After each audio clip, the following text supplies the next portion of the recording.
How does it feel to be on top of Velliangiri Hills? Let's answer that question for you. Shall we begin? Yes. It feels like you are standing and walking on the body of Shiva. That's a rare thing to do and to say. There are only a few places on earth where you can say that. One of them, of course, is being Kailash. The Velliangiri Hills appropriately are named Kailash of the South because Shiva walked here. Shiva spent time here.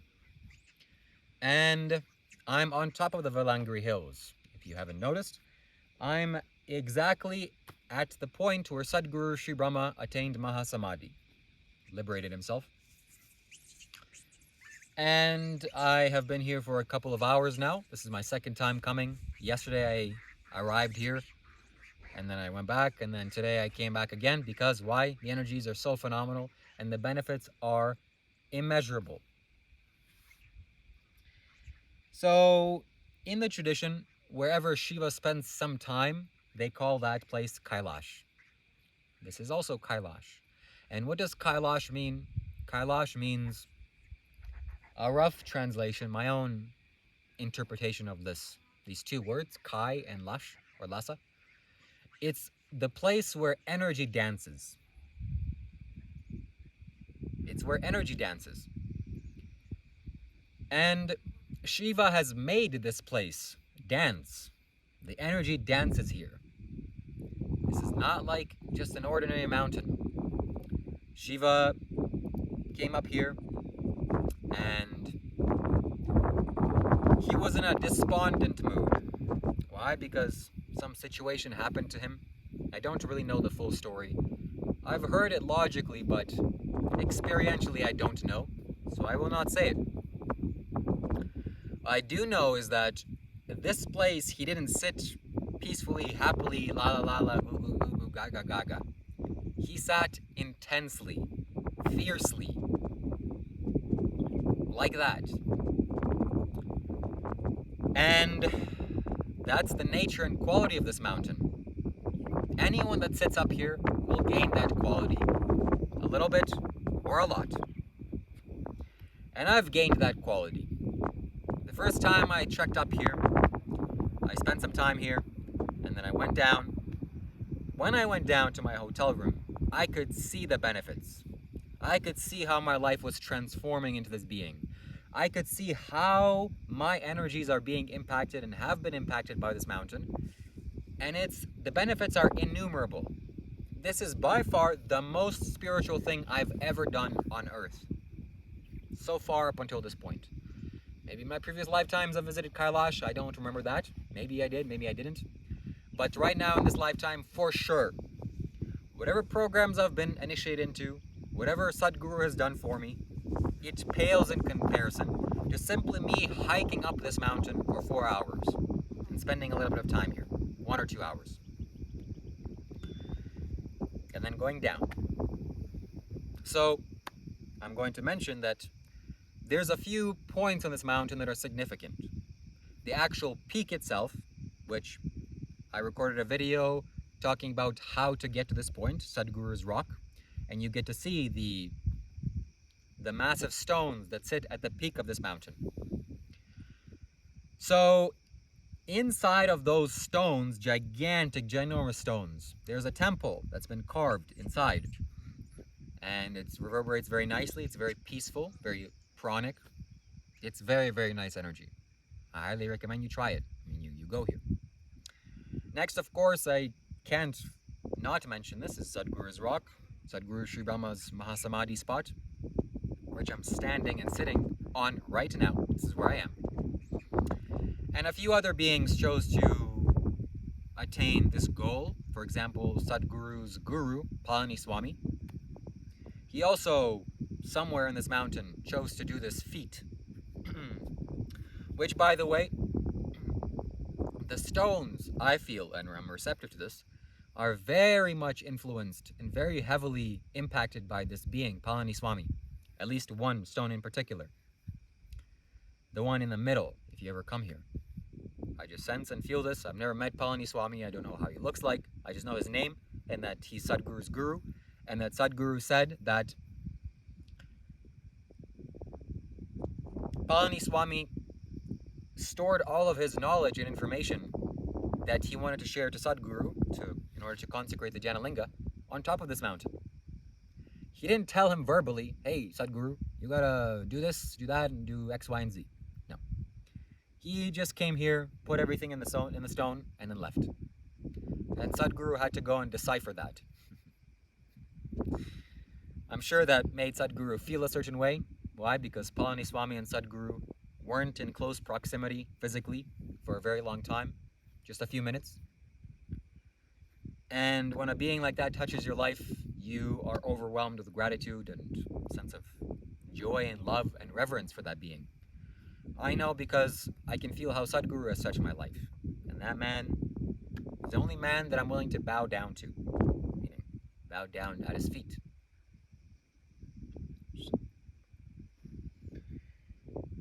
So, what does it feel like to be on top of this mountain? It feels fantastic.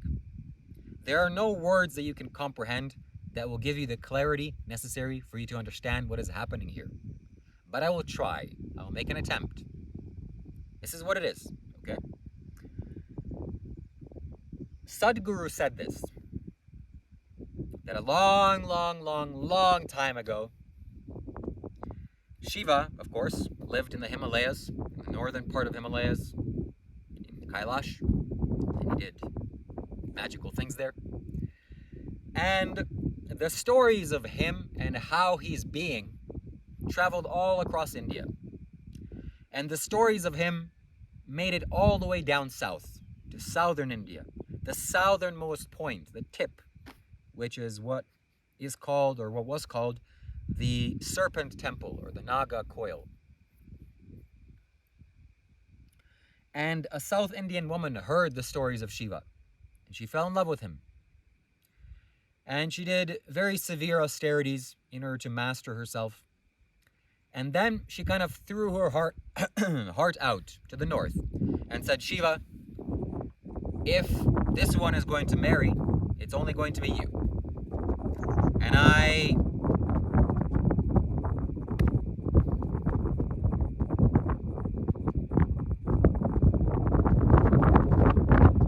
am willing to...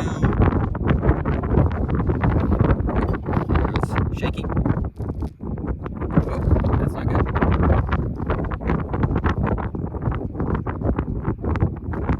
Won't be good if the camera falls over. Because it can fall off the cliff. She said, Shiva, I want to marry you. And I am going to give you a date and time for you to make your way down south here. And if you don't make it by this particular point in time, I will attain Mahasamadhi. What does Mahasamadhi mean?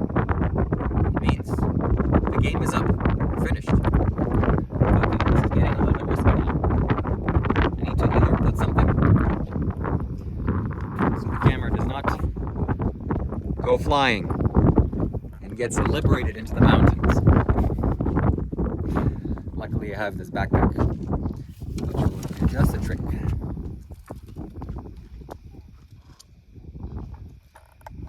As you get to enjoy some views of the monkeys.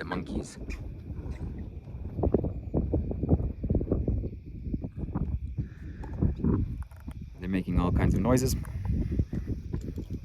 It doesn't concern us because we're talking about something very important. Alright, my phone is not going to fall. It's very good. Let's put this slightly higher.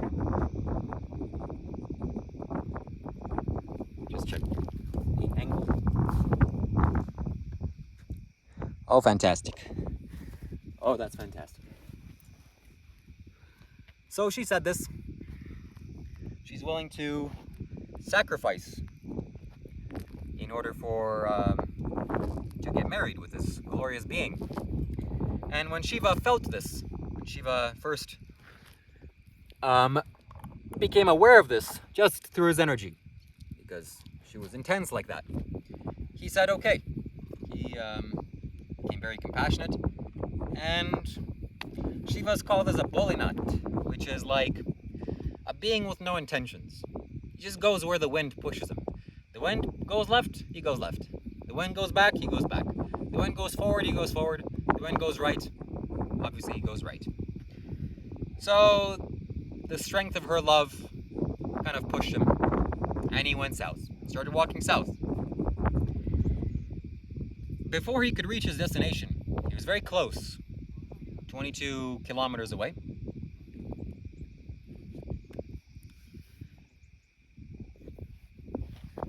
He got deceived by people, or by gods, they say, that lots of beings conspired for this not to happen, for them not to get married, and for Shiva to turn around, because they were afraid that he was going to spend more time in the south and not in the north, which would complicate things for them.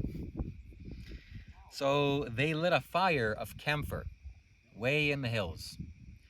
And it was a misty morning. When the camphor was lit, the light reflected off of the mist, and it created a false sense of sunrise. And Shiva thought, oh, this day has come. She's already left. And he felt very sad and dejected. So, feeling despondent with himself, feeling a little bit disappointed with his failure, and angry at himself, angry at the whole situation, he needed some time to resolve these things. You know, like when something happens to you, I know if something happens to me, socially especially, I need some time to sit and meditate and resolve it within myself. Because if I don't, I'll just keep getting hot, my brain will get hot, and it'll be very uncomfortable. So as he walked up north, he found this place, and he walked up here exactly where I'm sitting, essentially. Not this physical geographical rock, but on this mountain. He sat on this peak. And he sat here, Sadhguru says, for 3.5 months. And I know this to be true, by the way, that he sat for 3.5 months, this part. I know it's true, because I feel the energy of how long this would take, and how long it would take to resolve this. So he sat for 3.5 months to resolve his situation and to cool down. And he did, and he carried on forward. But before he did, he consecrated this place. He energized this stone, this whole mountain. This whole mountain is spinning with this phenomenal sense of energy. It is unlike anything I've ever seen before, and it is a mountain. It is not a rock, it is not a temple, it is not a lingam, it is not anything else. It's the whole mountain. So Sadhguru says that anyone, to reach this capability, it's basically impossible for any human being to do this. It's not possible. But if we wanted to consecrate a mountain of this size, it would not be simple. It would take a lot. In my estimation, just how I see it, maybe, I don't know, 10,000 enlightened beings. And maybe 2, 3, 4 days of just 100% focus, and so many resources, so many technical things need to be done, so many logistical problems need to be solved, and how to get this energy into this mountain. And then I'm still not sure if it can be done. But this one man, this capable, having this such mastery over the universe, just sent this energy into this mountain, and it reverberates very highly. So what does it reverberate with, my friends? It reverberates with himself, with Shiva. This being is like sitting inside of this mountain. That's what I feel. The energy inside of this place is like him. It's like dark, dark, dark blue. Not like that of Kailash. Very intense and very fierce. Why? Because he sat here with despondence, anger. And it has a fierceness to it, this whole mountain. That's why some of the yogis that were produced by this mountain are so fierce. For example, Sadhguru Brahma, which is we're standing on in his temple, we could say. So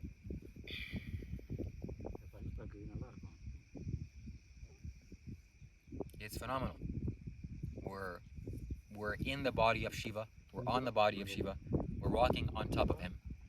And I still can't get this and comprehend this, but it is happening. And it empowers me so much. It empowered me so much when I came back to my hotel and I realized what is happening to me and what has happened to me. I knew I couldn't go back from this. I knew that I needed to spend a significant length of time here just to absorb it all, to absorb everything. Why? Because there's nothing else to do, my friends. I need to gain the capabilities to do and to achieve exactly what this great being did here where I'm sitting, Sadhguru Sri Brahma. I'm not willing to turn away from this. I'll give you a side note. Yesterday I was watching Sadhguru's videos, and he said something very peculiar. Sadhguru said something very strange and interesting. Someone asked him, hey, why did Sadhguru Sri Brahma walk with such anger? And he's so fierce, such an intense yogi. But if I get angry, I'm delusional and I'm not wise and I'm not smart. What's the difference? Sadhguru laughed. He's like this. And he said whatever he said. And then he gave a story, an example. He said that Sadhguru Sri Brahma put a pin in his head. It's like if you take a pin and poke your leg, that's all you can think about. You can't think of anything else. Even if someone presents you with some delicious fruits, okay, you know those fruits are there, but still, you're thinking about the pain. Until you relieve the pain, you can't go about your life. So you need to relieve the pain. Similarly, Sadhguru Sri Brahma did this in a subtle way, that he had a one-pointed focus, which is, of course, to create the Dhyanalinga. And Sadhguru said that Sadhguru Sri Brahma put a pin in his head to create a little bit of pain or a lot of pain for himself, psychological, in order for him not to get distracted, even for a moment, even for a second, because this thing that needs to be done is very, very, very important. It's crucial, and it has been done, thankfully. So you're watching me here, literally. The reason why I'm here is because of the Dhyanalinga. Without that energy space, what Sadhguru has been able to accomplish and do on this planet Earth would not be possible. It's a very strong Mulasthana, is what they call it in India, or in Pali. It's an energy base. It's a source of energy, like a waterfall or a water fountain or a farm where you source food. Similarly, with energy, spiritual energy. It's just like this. So he achieved this, but in the previous lifetime, he had lots of difficulties and he kind of made himself feel discomfort. And that's exactly what I'm doing, my friends. I realized this yesterday, that consciously I did this many, many years ago in this lifetime, that I knew that they were great beings and great yogis, and they were capable of doing phenomenal things, such as, case in point, for example, I know and I've heard stories of Sadhguru Sri Brahma being imprisoned, and he's in jail and he's sitting there and he says, no, I don't think so. And he changes his energy in such a way that he just walks through the jail cell. He just walks through. Okay? I know that this is possible. I know that he did that. Why? Because I feel the sense of reverberation, and this is possible, okay? You don't have to doubt me, just believe me. So, this is how it is. This is how life works. Similarly, he made a young boy walk on water. He just said, hey boy, here, just do this, do that. Okay, walk. What? Just walk, just walk. And he walked on the water. So phenomenal occult and mystical things can happen when you awaken your Vishuddhi like that, awaken your throat chakra and various other dimensions within yourself. And now I'm noticing and realizing this is how to awaken this. Because for a long time, when I made this intention, I realized there's so many powerful yogis and I'm not like that. And how come I'm not like that? What does it take to be like that? I can't turn away from this. I have to do everything that it takes for me to become like one of these beings. Why? Because what else is there? There's the most powerful thing, the most important thing. And what am I going to settle for? Some office job? No, thank you. Impossible. It's impossible now. So I kind of put a pin in my head to always get me to remind myself of this goal. And whenever I'm a little bit lazy or a little bit slacking or just watching TV and eating chips and junk food, there's always in the back of my mind, and it's uncomfortable. Oh, it's so painful. Just very uncomfortable, not painful. It's always this nagging feeling like something's rotting within me. I have to do this. I need to do this. Time is passing. And for a long time, I struggled, my friends, because when you have this fire within yourself, whatever little water that you drink is not enough. It is not enough to quench your thirst. I got a big taste of this water when Sadhguru initiated me in Toronto, which was a big quench, but it didn't last long. I practiced the Shambhavi Mahamudra for a long time, for over a year. And still, it was not enough to quench my thirst. I needed more. And desperately I searched and went so many places and this and that. And the closest one, the last little thing that I did, which was just a couple of days ago, which I visited this occult tree near the Isha Yoga Center. And I knew this is the source of power and I could spend some time there, but it wasn't strong enough. It's not doing anything for me, or very little at that. And I was willing to tear my hair out at that point, because I needed a place, I needed a source of energy to just draw everything from it. And fortunately, luckily for me, my longtime subscriber and good friend now, GJ, shout out to you if you're watching this, GJ, respect to you, as always, he came to Coimbatore from Chennai, took a bus, took him 9 hours to get here, okay? That's commitment.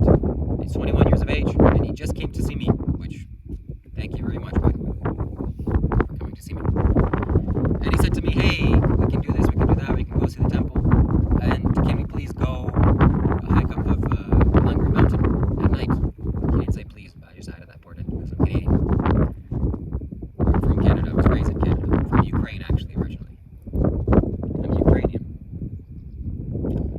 So I had hesitation, I don't want to do this, I can just do whatever I need to do with this mountain from my hotel room. Incorrectly, I thought. But I knew that I needed to go up here for sure. I needed to go up here, and it seemed like he was my excuse to go here. And also, I was feeling safe because there was someone was with me. I couldn't have gone by myself. I thought I was going to go by myself, but things changed and I couldn't go. So Shiva was kind of propelling me to go before GJ came, and I kind of a little bit ignored it. I rationalized it. Oh, this, that. But in my heart, I knew I needed to get up here, and I did yesterday. It's funny because as I was walking, I didn't really see anything so powerful. It was like, okay, yeah, I use some energy. Shiva definitely did something. It was very nice, kind of Shiva-like. Yet I was very curious to go up there and see the temples because that's where I thought where the most strength is. Incorrectly, I thought. And I went to see the temples, and I came here, which was phenomenal. It just blew me away. It was the most important thing I've ever done in my life. And it was like a dream come true. It's like maybe you have a dream of seeing some celebrity, and you see the celebrity, and it's even better than you expected. They invite you for drinks, and you laugh and sing, enjoy, and take pictures, and it's amazing. It's amazing. It's just like that, but maybe 10 times more. Seeing this spectacular being, seeing his energy, seeing how it was, and still seeing how it is. There's nothing like it on planet Earth. Anyways, my friends, when I came down, I realized then, and it hit me, that these temples are just decorations. They're just add-ons to what's happening here. If these temples didn't exist, if Sadhguru Sharma didn't do what he did here, it wouldn't have mattered even a centimeter, or even an inch, or even 1%. It wouldn't make a difference at all. It would make a difference for me because it's very important for me, and this gives me the blueprint, technical blueprint of what I'm here to achieve. But it still wouldn't matter because Shiva consecrated this place. And I saw that I was like an ant walking on the body of Shiva. It's like, when you have an ant crawling on you, that's how it is. You're like an ant. This being is how I am. I can do whatever I want with the ant. That's how it is with Shiva and this place. So I saw that simply me walking up here, I've absorbed and channeled so much of this energy. Everyone does. Everyone that walks, you can't escape it. And then when I closed my eyes, I could see so many things, how Shiva was, and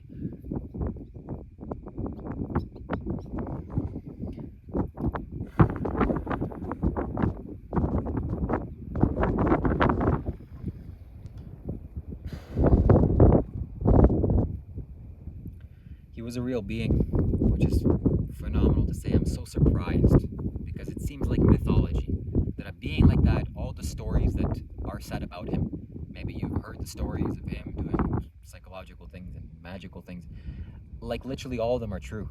I don't see any reason to doubt that, and I can see from within my own self, my own inner experience from reading the Akashic records, this is how it is, and this is how it was, and this spectacular being still walks the earth sometimes, maybe not physically, no one sees it, Kailash, in the original Kailash. And yeah, he was a real being. He had real psychic abilities, just phenomenal. I don't know how he came to be. I don't know how he came across this universe. Maybe the universe created itself, and that's how it is. That's Shiva. Or something else, or maybe there are more powerful beings. I don't know. But this being, definitely, from what I've seen, from what I've observed, how I've lived my life up until this point, 28 years of age, that this being is the most powerful, the most capable, the most spectacular man that ever lived. Not a man. It's not appropriate to call him a man. He's not a human being. But, wow, it's just spectacular. So we have this great privilege to be able to walk up here. And it's not a big feat, by the way, my friends, ladies and gentlemen. It's only 4 hours. It takes you 4 hours to get here. That's like, in an afternoon you can come here. If you bring enough food and water and a nice comfortable blanket for yourself to cover yourself to sleep and rest, you can stay here for a few days, which I'm planning to. Maybe I'll buy myself a tent and properly stay here. So I needed to come here, and I chose to come here because of how much power it gave me. I finally have an energy base that I can drink from and I can source from, and I know with 100% certainty that it's monkeys, that this will give me everything that I need, everything that I want, and it is giving this to me, and this is why I'm here again for the second time.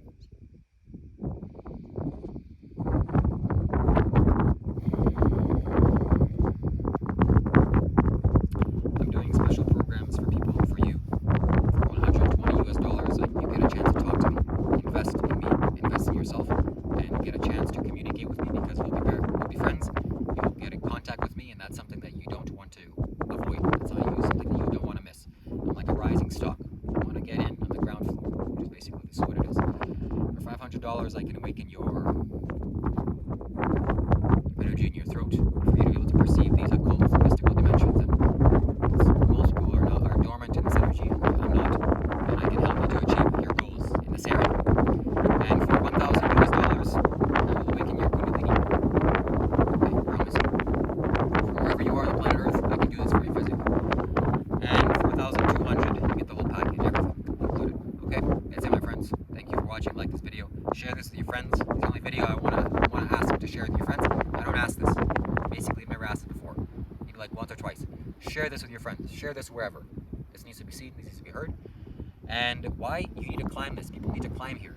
People need to, wherever you are on planet Earth, buy a plane ticket, okay? You can come here in like one day and climb this. It's phenomenal. It'll change your life. It's the most transformative thing that you'll ever come across in your life. Please, awaken your eyes, open your eyes to this, and see this for yourself. See the truth of this.